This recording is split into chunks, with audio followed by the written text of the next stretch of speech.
Great. Let's start.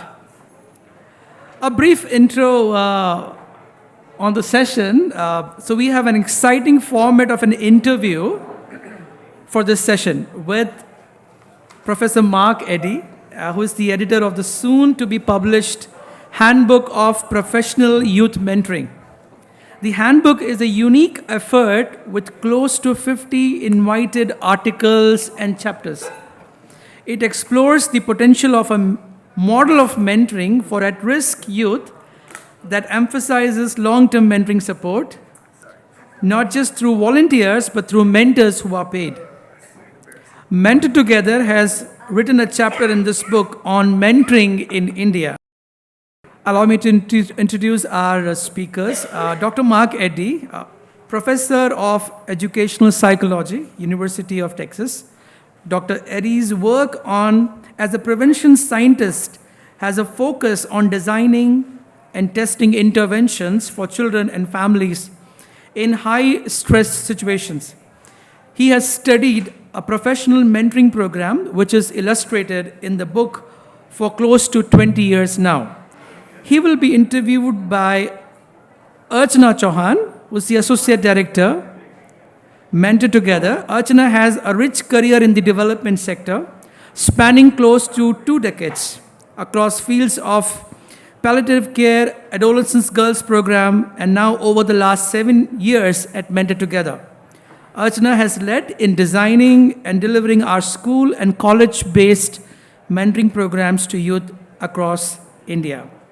Let's welcome Archana and Dr. Eddy. Let's give them a big round of applause. Thank you. Over to you, Archana. Thank you, Manish.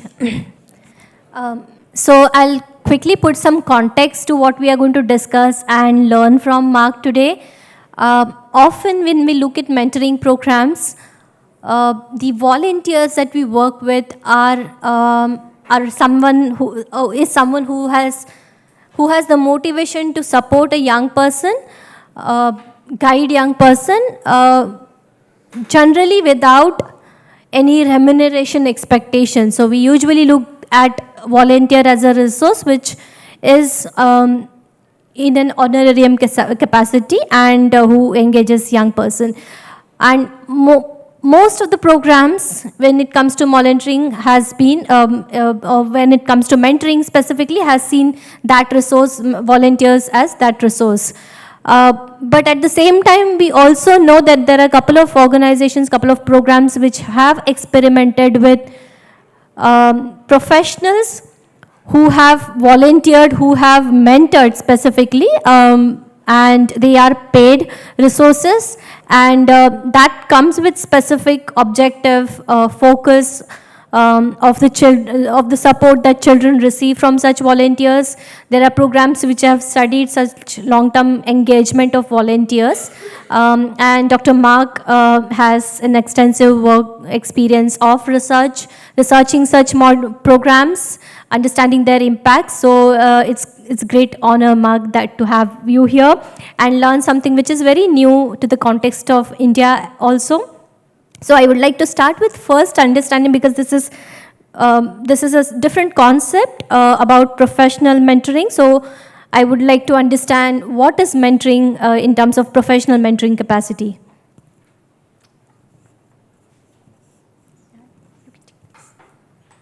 Thank you.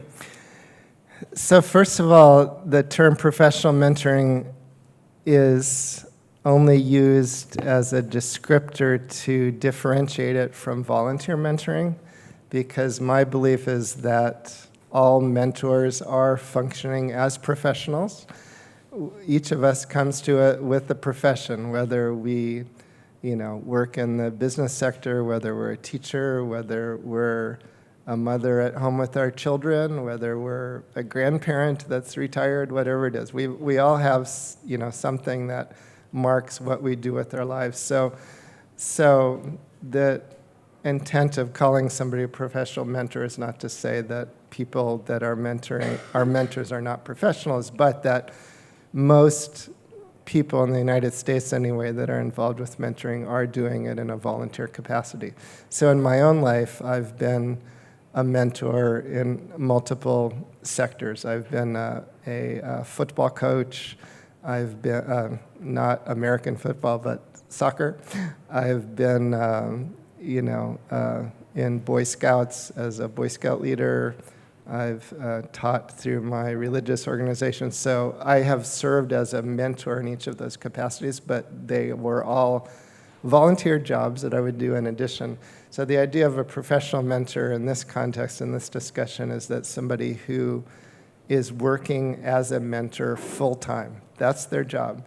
And just to be clear, there are a lot of mentoring organizations in the United States that hire people to manage mentors, to select them, to provide them training, to kind of keep in touch with them.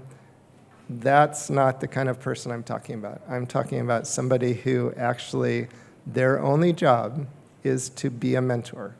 And whether that's for a youth or for a young adult or for, somebody my age or whatever, their job is to be a mentor.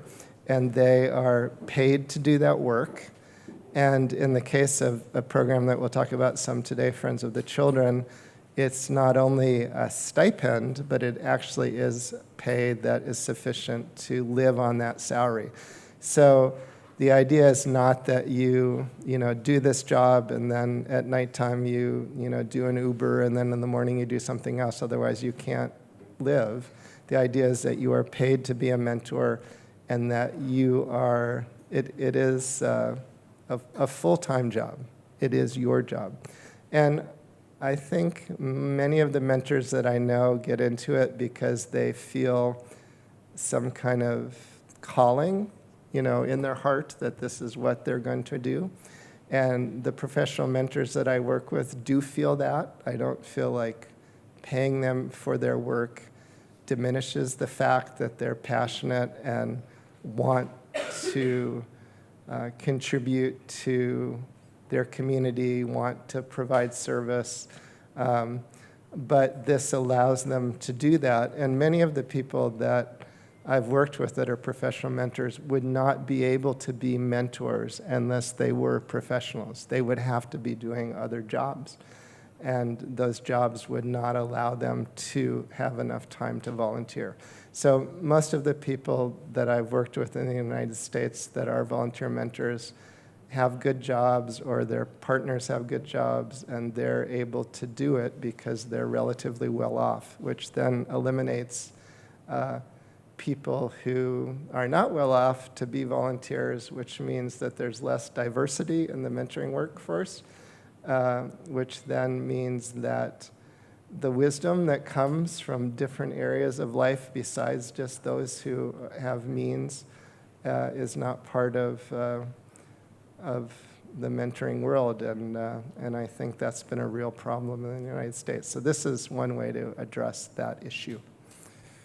Thank you, Mark. So how is this different? Professional mentoring is different than the usual mentoring that gets done, which is probably in the volunteer segment.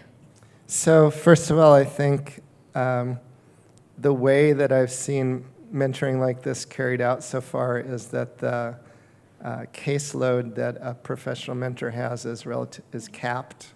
So there are people in the United States that are working in roles where they could be mentors. For example, I do a lot of work in the criminal legal sector where there are people who are supposed to work with men and women when they get out of prison and provide them assistance in finding a place to live and check in with them about their job and et cetera, and also to provide mentoring. But that typical person in the United States might have 200 people on their caseload, and you just don't have enough time to be a mentor, even if you want to be. And plus, the person you're working with is probably not too keen on talking to you anyway because you're part of the system that's incarcerated them for a long time, so it's a challenge. But anyway, I'm sorry, I forgot the question. Could you say it again?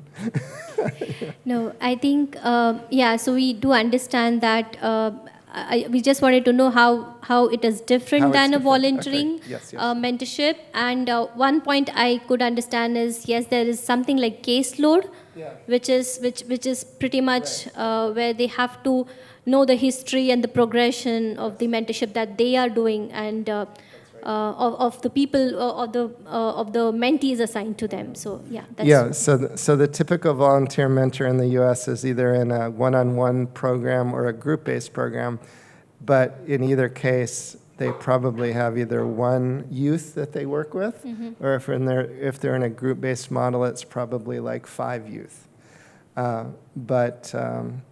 But anyway, I guess another aspect of professional mentoring that is different than volunteer mentoring is that the typical thing that happens in volunteer mentoring programs is that people do receive some type of training.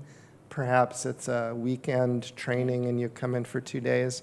And then you might, be in, like I'm thinking of a specific program in my head here. They provide a 2-day training, you're matched with a youth, and then they do offer once a month where you can come in and meet with other mentors and talk, but it's not required, and often people don't have time to show up. So you could get support and even supervision, but you don't often because you don't have enough time to do that because you're working and mentoring. So in the professional mentoring model, you usually get several weeks of training and then go through an apprenticeship process where you'll do ride-alongs with other professional mentors and their youth so you can witness in person what's going on.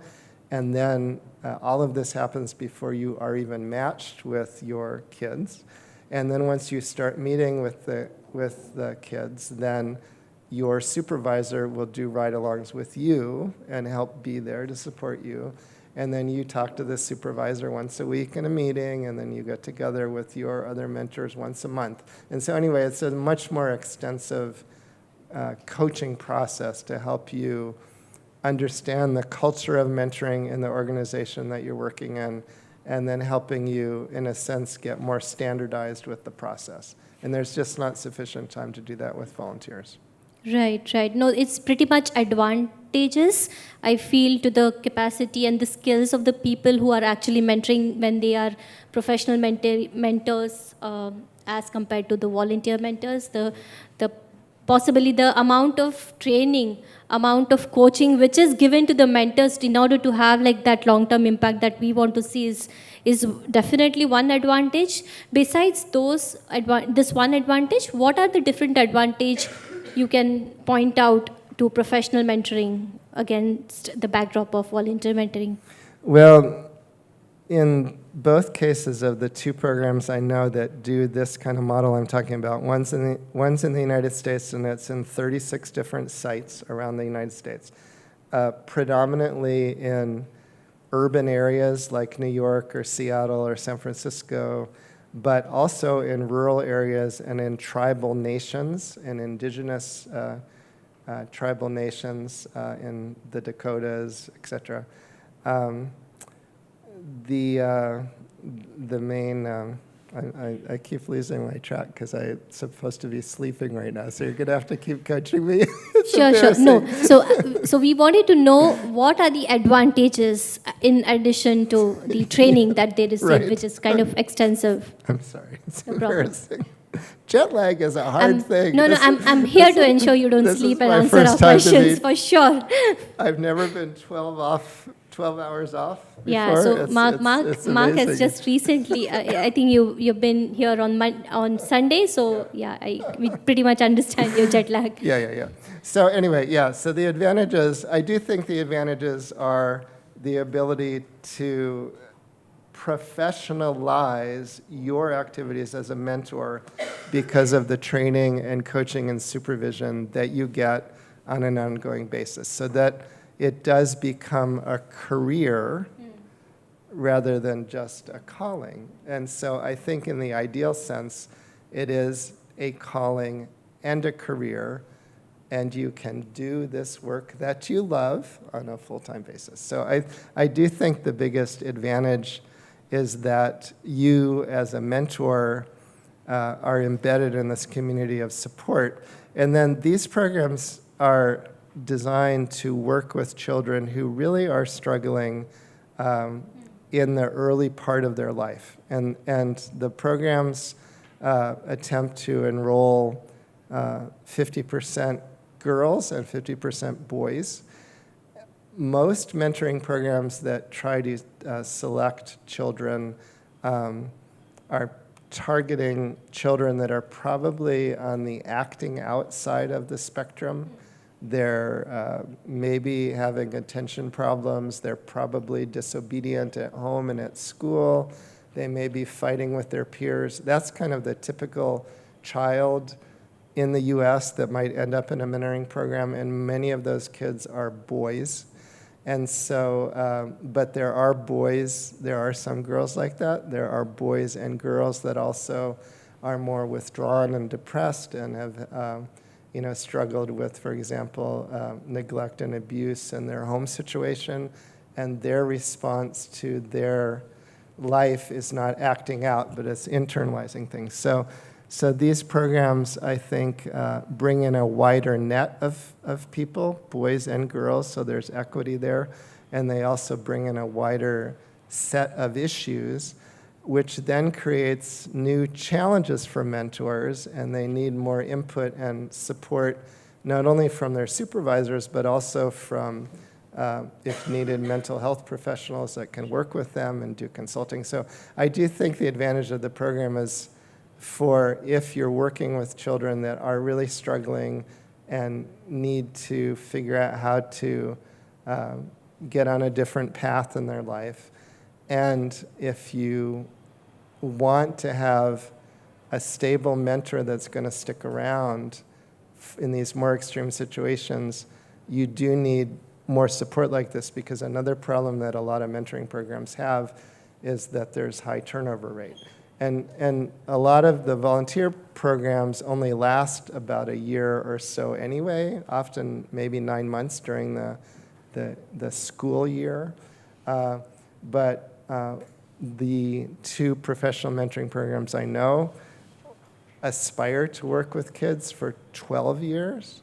And when I first got involved with these groups, I thought, oh, that means there's one mentor for 12 years.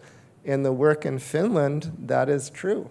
But in the work in the United States, the typical mentor lasts for maybe about 3 years. And often the reason for the transition is that in these groups, there are a lot of mentors, and there's a few middle managers, and then there's a leader. And so if you are growing in your career and you get married and you have children and you need to earn more money, it is a good job when you're young and single. But as you get older, it's a little bit harder. And so some people can move up, but a lot of people end up moving because they just need to find a way to earn a little bit more money. So it is a career path. But yet in the study that I've been doing that's involved 144 kids that started getting mentoring in around 2007, 8, and 9, there are about 5% of those youth that still have the same mentor today. So it is possible to stick around. And the great thing that I've seen with these professional mentoring programs with these kids who really are challenged in their lives is that there's a really high retention rate, and it's very unlikely that the kids are going to drop out. And so, 75, 80, 85% of children are still in this program as they go into later adolescence. And the U.S., when things really get more troubled for kids, is usually around 11 or 12 or 13. And so the idea is that these mentors are present before that happens, then they're there when those challenges are happening, and then they're there hopefully when a youth has hopefully overcome those challenges and kind of temptations to go off a more positive path. So I think the advantages can be quite strong, but I'm quite aware of the difficulty to scale this kind of program and the costs that are related to it. But I think if there was a group of children that were really in high need of assistance to get on a better path for whatever reason, that this kind of model could be quite helpful and I think potentially more successful than these short-term volunteer mentoring programs. Right. No, I totally understand because even in the volunteering mentoring capacity, it would be like about, we were just talking about what is the shelf life of a volunteer mentor. It could be maximum 5 to 6 months. And when we have group of children who probably are at risk and need a longer intervention in the form of this mentoring program and a support to see through their transition from childhood to say early adulthood until the time they're actually have built those capacities and agencies to kind of drive their path forward and act on or take those decisions to kind of also or take charge of their lives basically with the help of volunteers, mentors. So it's great thing, but still like an average of 3 years is what I understood, that the mentors stick along. And of course, because this, like you said, this could be, if this is seen as a career path, of course there could be a phase there where even volunteers, even the mentors transition. But I think even that period of 3 years is pretty considerable time to actually have that impact on child for those, for the kind of relationship that they build and kind of impact the volunteer or the mentor is able to create on a child. So when I try to understand, when we look at the volunteering mentoring, we know that this volunteer has a role, as mentor has a role of say a friend, a guide and a role model, and that's the major theory of change we talk around. Like when we look at the mentors, I would be really keen to understand what is the theory of change that we see when we see this long-term engagement with the mentor over the different lifespan for a kid who probably is being helped out for different risk factors, behavioral challenges. So how do you see that kind of mentorship helping through this transition? What is the theory of change underlying this program? So there's 3 kind of key parts to the program. One is selecting children that are most appropriate for this program. So children who are challenged in certain kinds of ways, like have developmental disabilities, are not appropriate for this particular model, but there could be a model that is appropriate for them. Actually, in my early career, I was a group home parent for developmentally disabled adults, and I think this could be quite helpful, but that's not how these models have been set up. Then there is this matching between mentor and youth, and in both cases of the programs I know about, they've made a choice to match men with boys and women with girls. So in both in Finland and in the US, the program staff decided that was the right way to go.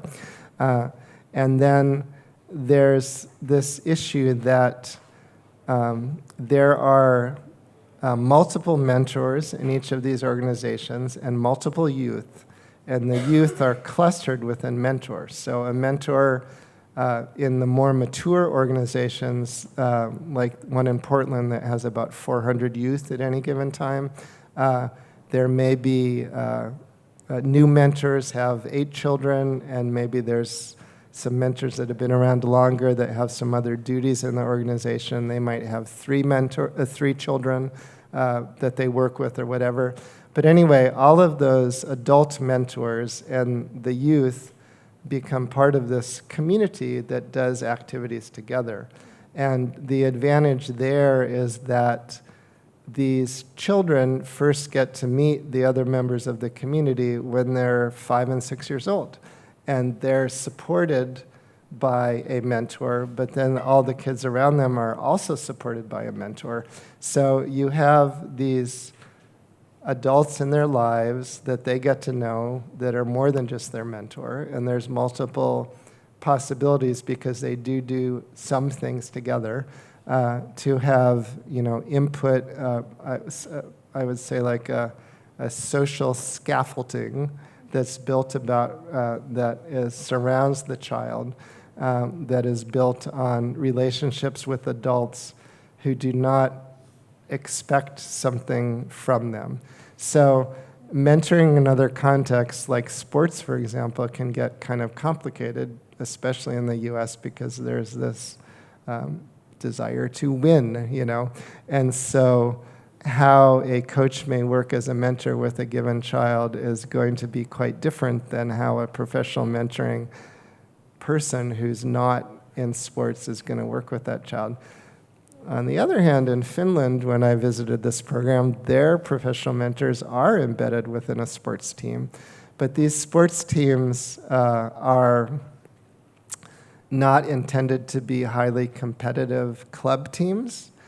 So if there is a youth in the group that does strongly desire to be and has, you know, the potential to be a really great athlete, and they want to go on and do that, then that kid will move on to a different kind of team. But there's only a few children like that, you know, and so anyway, I think the expectation level of not expecting a child to be, you know, a star makes things a little different. Right. So when we look at the launch of such programs, so like you said that the risk factors, the profile of young people who could be part of this program, you listed some of the profile of young people who could be considered. But when we sort of set to do this program, an organization decides that this is an intervention we want to adopt, and we have children who have been identified.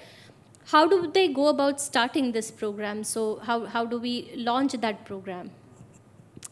So there's two ways that this program has been done in the United States. One is partnering with Child Protective Services, where children are coming in because they are victims of neglect, which is the most common issue, or physical or sexual or emotional abuse. And they end up being placed into a foster home with another parent. So there are some places around the country, including in Florida, for example, where the Child Protective Service system has partnered with a nonprofit like this. And so the system is identifying a child as in need of a mentor. Then the other way that this happens is for the nonprofit organization to partner with a school district. And so I don't know how schools work in this country, but in our country, school districts are very much have local control. There isn't kind of a federal control system. The schools are influenced by states. But there is a lot of independence at the local level. And so this nonprofit will partner with the school district and then partner with specific schools within the district where there are higher prevalence rates of kids that are struggling, often with poverty or with violence in their community, with high rates of gun violence in our towns, in some cities, for example. So then they become partners with these schools, and they work with the schools to identify kids. And that's done through a procedure of just going into the classroom for about a month-long period and observing in different classrooms, going out into playgrounds and in the cafeteria and observing what goes on, because often in the American schools, the places that people are not getting along with others, you decrease the adult supervision a little bit, and it's the lunchroom where you're going to have a fight, or the playground, a fight's going to go around. So anyway, they do that. Then as they start to see kids that look like they're more stressed out or troubled, they'll talk to teachers about that child. And eventually they identify this pool of kids who might be appropriate. They meet with the principal and school counselors and teachers and say, do you think these kids are the kids we should be working with? They say yes. And then the parents are approached and they say, we have this program. Your child is identified as somebody who might be appropriate for it. Would you be willing to have them participate? Okay, great. Just like in child welfare, there needs to be permission from everybody involved to have the child participate. But then they're matched. Girls are matched with women. Boys are matched with men, and they're matched with people who are already trained, and then it gets going. Right. Thank you. I think yesterday we were talking about the school programs and identifying children who are at risk, because again, in Indian context, school-based mentoring is a resource which is very limited in terms of volunteer mentors, and we definitely want to give to the kids who are struggling and who are potential dropout when it comes to high school, the transition of high school to next phase of education. So we can highly relate to the process that you just described, identifying mentees. But when it comes to mentors, specifically, because this is also a career pathway, this is also very skilled, probably the 3 or 4 year that they will spend with the organization and the children will also impart a lot of skills to them. And besides, probably will kind of, determine the trajectory of their own career paths going forward. So whatever point in time they come into this program as skilled adults. So it would be really interesting to see and understand how an organization recruit these mentors. What are the different platforms from where these mentors are recruited? Is it the community? What kind of preferences? I do understand there's gender segment that you just mentioned, but anything other apart from that consideration of these mentors? So there are a large number of people in the U.S. economy that are working with youth in various capacities. And so, and often those jobs have very little support and do not earn very much money. And these 36 sites have tried to set up a situation where the pay is competitive and a little bit better than what you would earn in the same sector. And so there's appeal, because it's like, you mean I could just work with 8 kids and I don't have to run an after-school program and there's 60 kids and I'm overwhelmed, and maybe some of my time is my own and I can set up my own schedule and things like that. So there's a variety of things about it that are somewhat appealing, and also even just having benefits, because often in these jobs you're not getting benefits, you're just getting paid. So it isn't that hard. Kind to of a win-win situation for the mentor also, it and is, for the program also. That I totally understand. So basically, when we look at the impact also, yesterday we were talking about, because there's always going to be a significance of establishing that impact if we want to draw funders into the program, or even for that matter to establish this model of professional mentoring itself, for that evidence-based model. So what are the measures for impact assessment generally the organizations have followed, and what is the timeline? I understand, because we understand this program is itself is long-term, which sees all these transitions for young people, but what are the measures of impact assessment? So the flagship version of this program started in 1991, quite a while ago.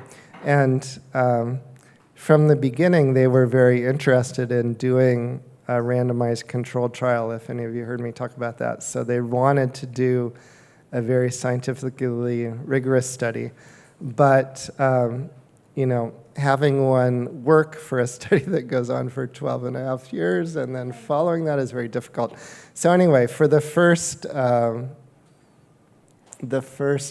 15 years of their existence, they did do annual program evaluations of how youth in the program were doing.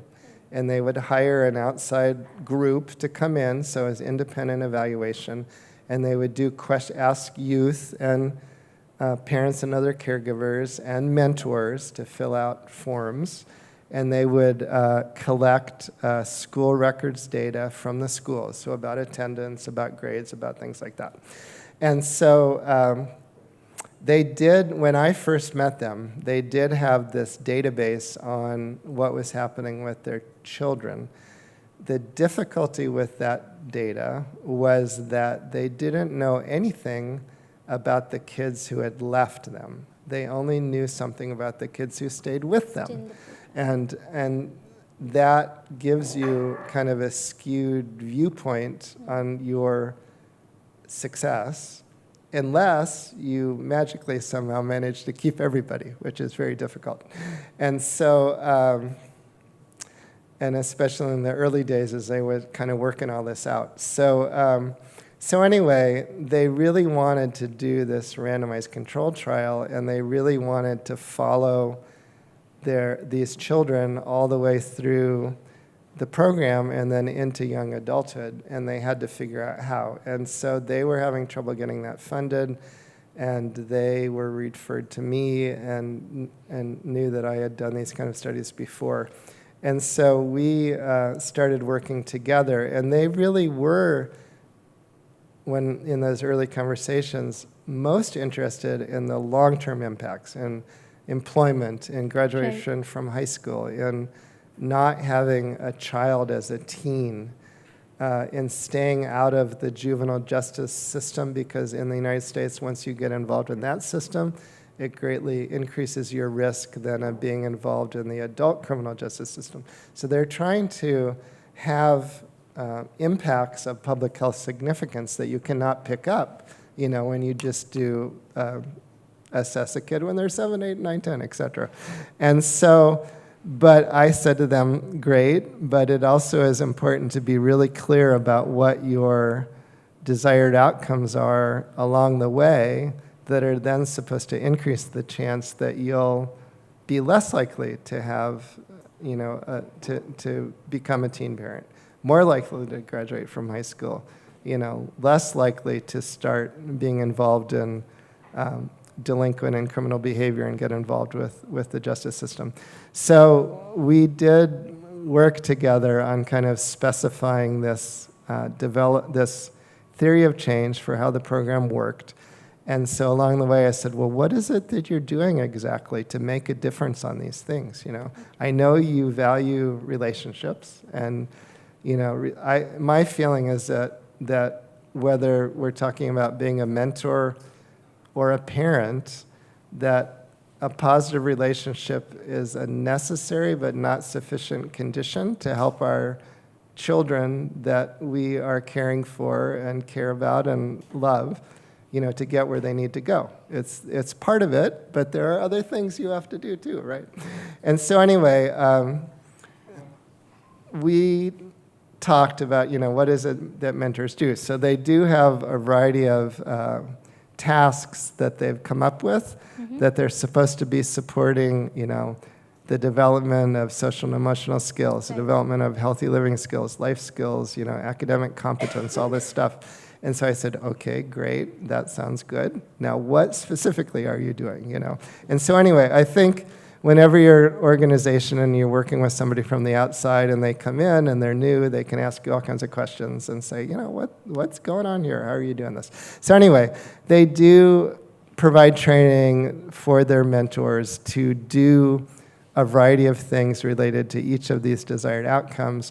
And they also do have this belief that having a child embedded in this larger community of youth and mentors has some advantages in terms of building social capital, and in terms of building potential networks that could benefit them as they get older and they start thinking about what they're going to do, and who are role models they could talk to that, want to, that do the things that kids want to do. But I think one of the interesting things that they do that's really important is they are trained to be looking out for what is a child most interested in, what sparks their interest, what do they really aspire to be, whatever that is.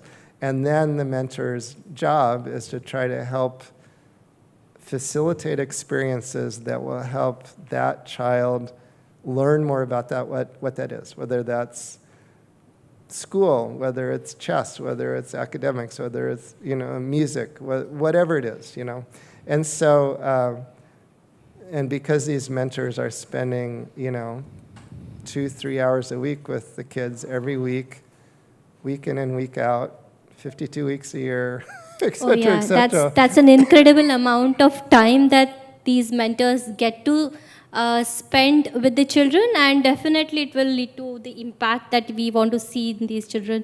A quick parallel to what we envision to happen in India, because this is something which is so new to us for our ecosystem, to have such mentors where it is a stipended approach to the mentorship, so that we see them more consistently. The children in the program receive their guidance consistently. So I think there are 2-3 considerations. The handbook that Mark is going to publish on youth volunteering in professional mentoring for young people. Mentor Together happened to write one chapter, and there are some at the end of this chapter we have tried to idealize or ideate some of the areas where we can look at such professional mentoring approach when it comes to scaling, particularly for children who need that kind of support to overcome those risk factors. So one consideration could be where we looked at a concept of task shifting. So today, when we talk about the psychologists, school counselors, there is still a gap between the number of people, such trained, highly professionally trained, skilled people are available, and the children, and obviously the access because of various issues like financial considerations, the geography, demography of children. So if we have a particular aspect of task shifting where we look at medical or our health system, how they have adopted ASHA model, which is kind of breaking that need of healthcare to the last segment of the society, ensuring that each village in our in the country receives primary healthcare, health education, and an immediate need in terms of what it comes as like basic health and hygiene. If there is something parallel to what we can learn from this ASHA model, it's an amazing model that our program, our country has implemented since 2006. This has been implemented, and it's very successful. And when it comes to drawing community leaders or community volunteers, training them with essential skills and required support, refreshing their knowledge, their skills, and still helping, getting their help to increase basic indicators when it comes to health implementation. So something like this, if we can understand how we can do it in the context of mentoring. There's another consideration where we look at stepped care approach. So when we look at the mental health professionals, we see that disparity in number of mental health professionals and the need, especially adolescent is a time where probably they're more prone to any emotional challenges or suicidal tendencies that we often see, or which could also get into clinical way, or in the segment where they need more specialized support. So here a stepped care model could be somewhere we draw the community, the volunteers from community, or we could also tie up with the colleges, institutions across peri-urban, rural locations.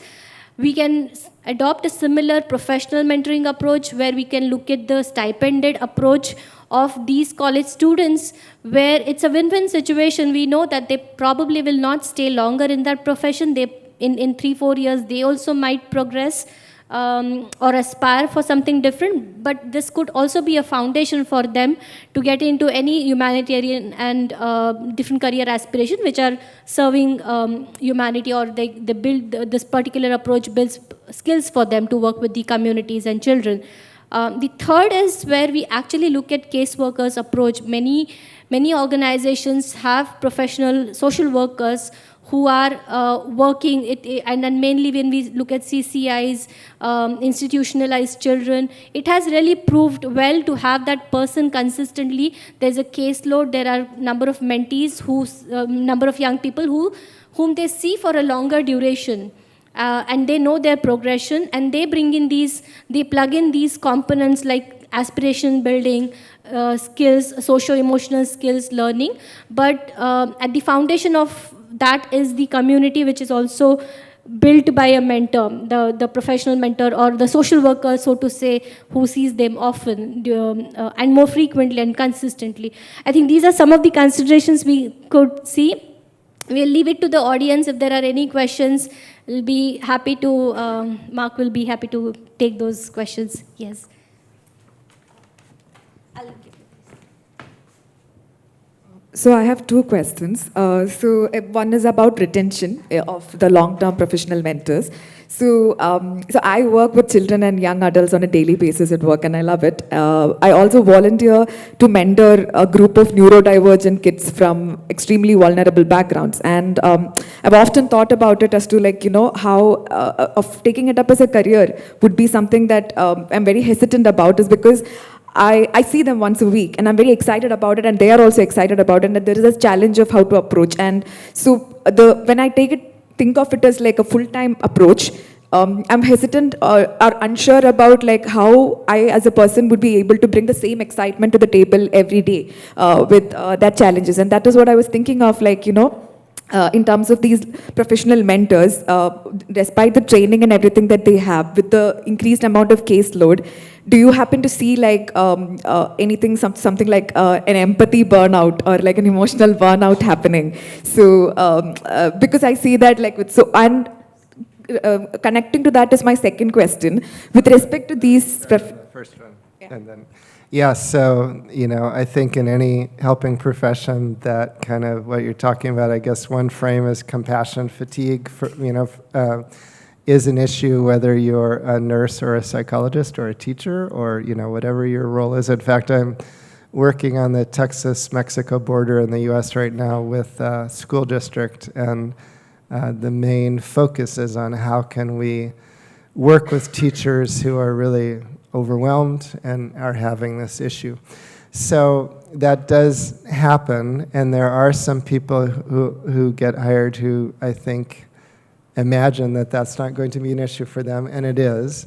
And in my own life, I am a licensed psychologist, but when I was, and I still am, but I found that the fatigue of doing, seeing a new client or patient every hour was quite wearing on me, and that I just wasn't made in the right way to be able to deal with this issue, and that for me it was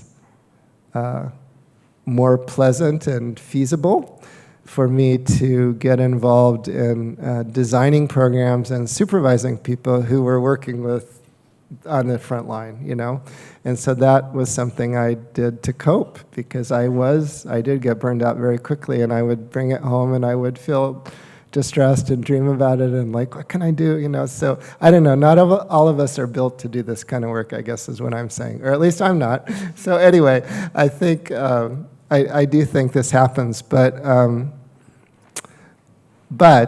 I think that the mindset of being a mentor in this way is something that you have a chance to work into, and it's not like all of a sudden and I'm just imagining this situation. The very first time I went to the Pacific Ocean in Hawaii, I was watching these surfers out on the water, and I thought, boy, that looks really fun, And I thought, I'm going to swim out a ways there, into the waves, and but not too far, and I don't have a surfboard. And all of a sudden, I found myself out too far, and my wife was with our young baby on the shore, and she couldn't hear me, and the surfers were doing their thing, and they couldn't hear me, and I was going to drown, I was out too far, and so. The only way, there was an undertow, and the only way I got back in is I dived down to the rocks below and I pulled myself back. And by the time I got back, my wife and the baby were on the shore, and they were totally oblivious to what had happened, but it was a bad thing. So I know as a mentor, you can get out there, and it's hard to get back. And even when people are around you, like those surfers, they're kind of oblivious to your pain, right? So anyway, I do think, though, that this program doesn't throw mentors in like that, and that's an advantage. But nevertheless, not all of us are built for this. So anyway, what's the second question? The second question was, since as I was saying, not all of us are built for this. So how easy or difficult it is to scale to find these mentors, and also does it help when they come from or is it something of requirements, as you said, you are a psychologist, so somebody coming from a psychology or an ex-teacher, does that make it helpful? So I didn't design this program. I'm just the observer. So they have decided that hiring people that are coming out of, bachelor's degrees with psychology, social work, are what they prefer. In my own work, in programs that I've developed have been for parents in difficult situations. And we do have designed parenting programs for working with parents in all kinds of difficult situations, including parents who are incarcerated and can only communicate with their children, over the phone or in letters and infrequent visits. Parents who are living in very difficult circumstances in areas south of the border, and I work in Honduras, for example, in some neighborhoods where there's a lot of really difficult activity due to drug cartels and gang violence, and it's being driven by the thirst in the U.S. for drugs, and it's there and it's going on.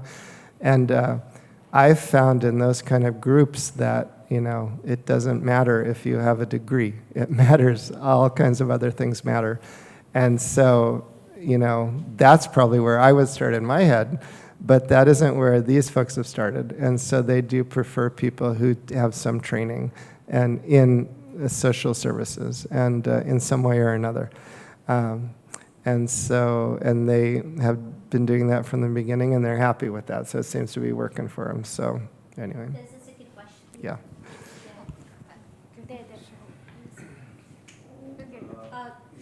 You mentioned about the lengthy training or a long training for this professional mentoring. How long is this training? Do you address conflict resolution? When you're talking about children at risk, there are a lot of conflicts that they are facing with the family, outside the family, in the society, and also their psycho-emotional issues. Yeah.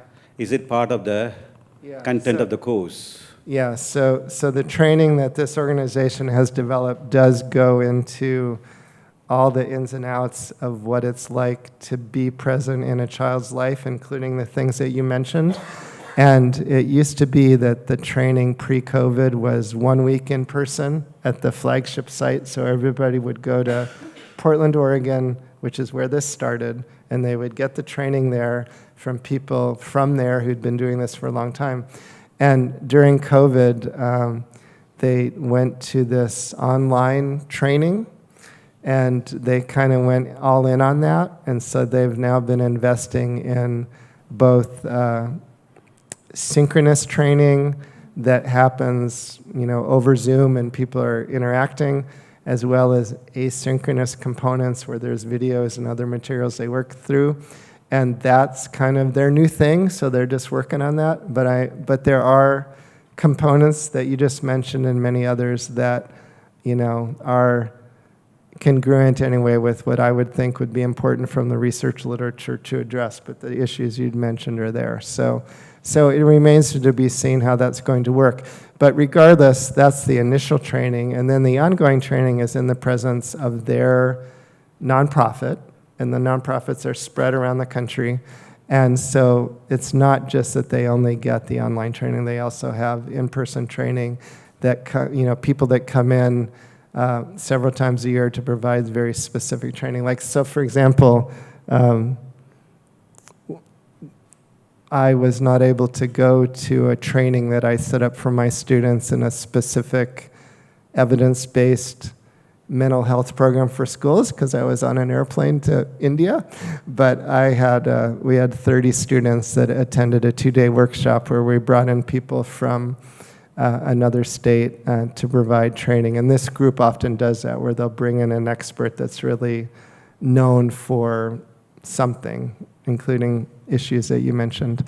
And so they do really like to train their folks and try to keep them up to date. Addition, we can have one last question.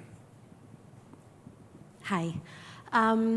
So, from my understanding, professional mentoring as a framework intuitively, logically, rationally makes sense over volunteer mentoring. But I understand that it is a format that is more the exception than the rule in terms of practice, right? So do we have data to suggest that there is the efficacy of professional mentoring as a format is better than volunteer mentoring to sort of push for that change? Because especially in India, something that you'd mentioned yesterday was a certain type of person gets into these volunteer sort of roles. Yeah. And the problem that I feel we have here is consistency and commitment, and it's very hard to be non-positional if I feel like I'm doing you a favor by being here, right? Now, a lot of those things I think would go out the door if this was a job that you were paid to do, and you could then be held accountable for what you have done or not, right? And the way I think for that to happen would be to have numbers, because, I mean, we can't decide on one definition of mentoring. So to get people on board with this, I think numbers work. Well, I think mentoring.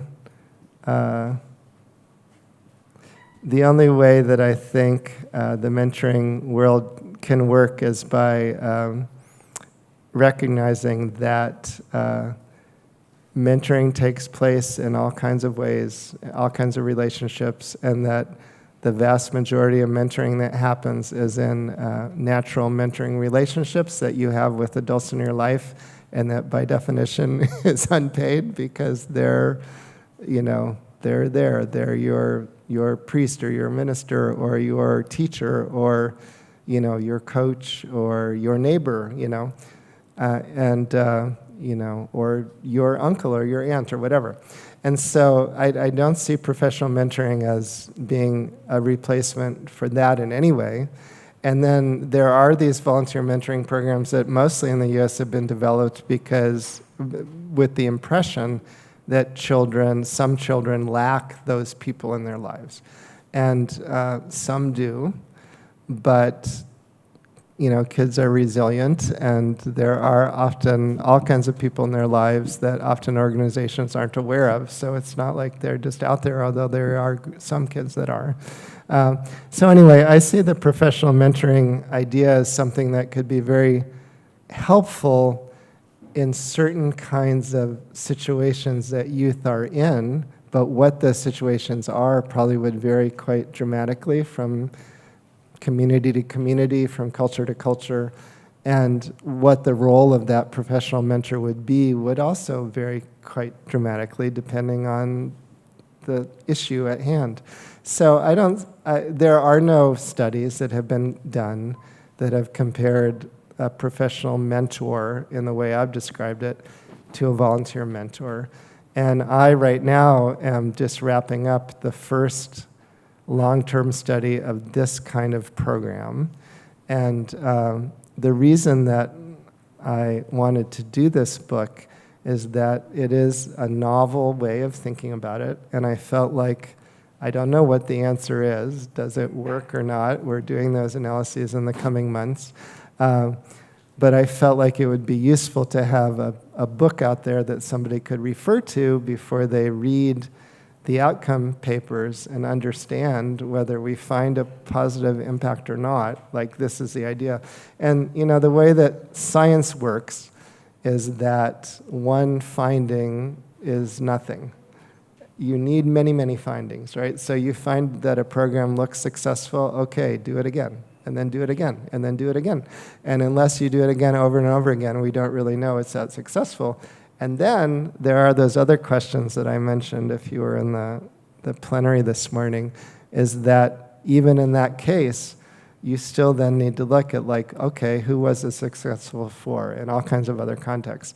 And so, all that takes time and money. And we have, pressing needs in both of our countries that, require something to happen now, right? So anyway, I think, this decision to start professional mentoring, the inspiration was from a fellow who had grown up in a very impoverished part of a city in the Northwest, and his parents both had problems with alcoholism, and he spent a lot of time on streets and was on his own. And he did have some people along the way that helped him out, and he did eventually go to college, and he did eventually go to law school, and then he became a Wall Street trader, and he became a multimillionaire. And so he's the guy that started this program.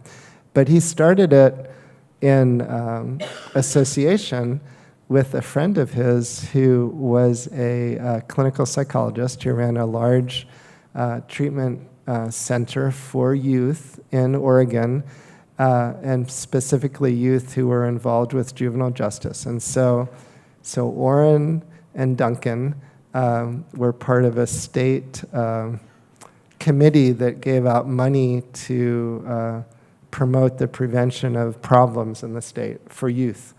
And they got kind of unhappy with where money was going, and they thought we need a different solution. And so actually what they did was they hired some people to do a big research literature review, and they went around the country and they talked to other people who were working in this sector of prevention and youth problems. And out of all of that process, which took several years, they decided to launch this program. So, but they launched it with this very specific issue that there are some kids that need more than what we're doing now, and this is what we think. So that was their hypothesis, and I am testing that in this study. And the study started, and the first work was in 2005. It was funded in 2007, and here we are. But the reason these kind of studies aren't done very often is that it has taken, in the US, a typical research grant is 1 to 5 years long. This study's been going on for almost 20 years.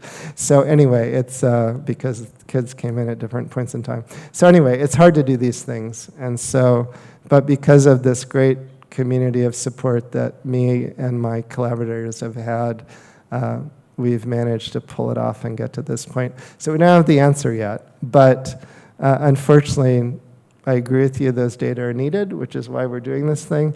But obviously, you can't drive a sector when it's going to take 20 years just to get one answer, and then you need more. On the other hand, I used to be in aerospace engineering, and once you decide to build an airplane, it does take a long time to finally get that airplane off the ground. So it's not, it's not that this is that unusual. So anyway. Okay, I think we'll take the questions to the lunch also. Mark is going to be here for the rest of the day. And we'll close this. Manish, over to you.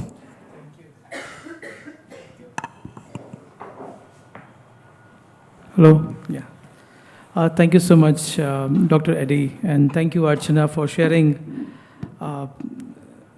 impactful stories and insights on the importance of long-term mentoring. And we are so grateful for your dedication to supporting vulnerable youth and communities. Thank you. Thank you very much. Can we just give them a big round of applause? Thank you.